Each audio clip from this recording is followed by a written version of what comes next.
Vadodara Bharatiya Janata party પ્રેરિત જિલ્લા પંચાયત, તાલુકા પંચાયત તેમજ નગરપાલિકાના ઉમેદવારોની ચૂંટણીલક્ષી મીટિંગનું આયોજન જિલ્લા પ્રભારી શ્રી ડોક્ટર ઋત્વિકભાઈ પટેલની વિશેષ ઉપસ્થિતિમાં તેમજ જિલ્લા પ્રમુખની અધ્યક્ષતામાં આજરોજ વંદે કમલમ ભાજપ કાર્યાલય ખાતે કરવામાં આવ્યું, જેમાં પાદરાના ધારાસભ્ય ચૈતન્યસિંહ ઝાલા, વાઘોડિયાના ધારાસભ્ય ધર્મેન્દ્રસિંહ વાઘેલા સહિતના સંગઠનના પદાધિકારીઓ, મહામંત્રી અને જિલ્લા પંચાયત, નગરપાલિકા અને તાલુકા પંચાયતના ઉમેદવારો મોટી સંખ્યામાં ઉપસ્થિત રહ્યા હતા. અને આ પ્રસંગે ચૈતન્યસિંહ ઝાલા દ્વારા પોતાના વક્તવ્યમાં ઉમેદવારોમાં જોમ અને જોશા સાથે પ્રાણ ફૂંક્યો હતો.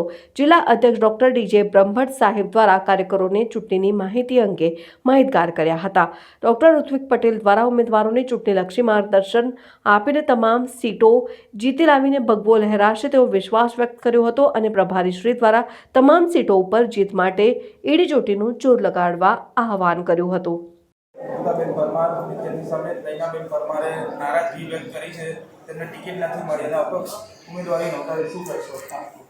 જો આટલી બધી બેઠકો ઉપર જ્યારે ઉમેદવારી થતી હોય ત્યારે સ્વાભાવિક રીતે કાર્યકર્તાઓની અપેક્ષા હોય છે, પરંતુ બેઠકો કરતાં વધુ તો પાર્ટી ટિકિટો નથી આપી શકતી, એટલે કાર્યકર્તાના મનમાં ક્યાંક દુઃખ પણ થતું હોય છે. છેવટે કાર્યકર્તા એક લાગણીશીલ વ્યક્તિ છે, અમે એ લાગણીઓને સમજીએ છીએ, પરંતુ આ સંપૂર્ણ અમારો આંતરિક વિષય છે અને અમને સંપૂર્ણ વિશ્વાસ છે કે વડીલોની મધ્યસ્થીથી નૈનાબેન પણ અમારા સનિષ્ઠ કાર્યકર્તા છે, એટલે પાર્ટીએ જે કંઈ પણ નિર્ણય કર્યો છે તેનો તેઓ સ્વીકાર કરશે અને ફોર્મ પાછું ખેંચવાના અંતિમ દિવસ સુધી આ જે એક સમસ્યા છે એનું અમે સુખદ સમાધાન લાવશું.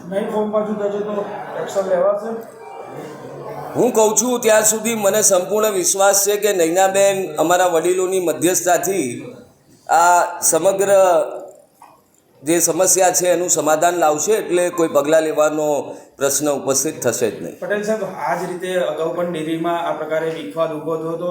જે ડિરેક્ટર હતા, અત્યારે આપણે સ્થાનિક સ્વરાજની ચૂંટણીઓ લડી રહ્યા છીએ એટલે સ્થાનિક સ્વરાજની ચૂંટણી પર વાત કરશું. સંગઠનમાં ક્યાંક કમી દેખાય છે કારણ કે આ પ્રકારે વિવાદો ઊભા થતા આવ્યા છે.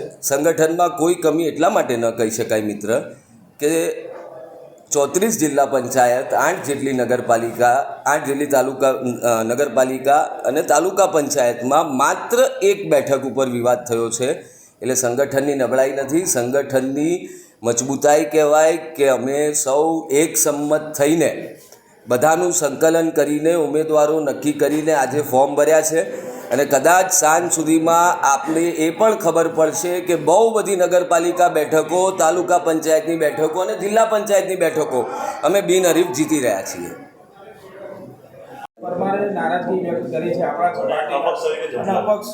ચૂંટણી વખતે ટિકિટ ના મળે તો નારાજગી વ્યક્ત કરવી એ કોઈ નવી વસ્તુ નથી કે આ પહેલી વખત થતું નથી. કદાચ તમને એક ધ્યાનમાં આવ્યું છે, બાકી અનેક જગ્યાએ પ્રસંગો, પણ ભારતીય જનતા પાર્ટીનો જે સાચો કાર્યકર્તા હશે 1, 2 અને 3 દિવસ નારાજગી રહેશે, ચોથા દિવસે ભારત માતા કી જય કરી અને અમારા પ્રચારમાં ફરતો દેખાશે. જો અપક્ષ ઉમેદવારી કરી છે, ફોર્મ પાછું નહીં કે છે તો શું કાર્યવાહી થશે? અપક્ષ ઉમેદવારી સમય મર્યાદામાં ફોર્મ કાચું ખેંચશે તો કોઈ કાર્યવાહી નહીં થાય. કોઈ પણ ઉમેદવાર હું પણ હોઉં ને ટિકિટ ના મળે તો નારાજગી વ્યક્ત કરવાનો અધિકાર છે, પણ એની સમય મર્યાદા હોય. જ્યારે સમય મર્યાદાની બહાર જાય ત્યારે પાર્ટી શિસ્તભંગના પગલાં લેતી હોય છે.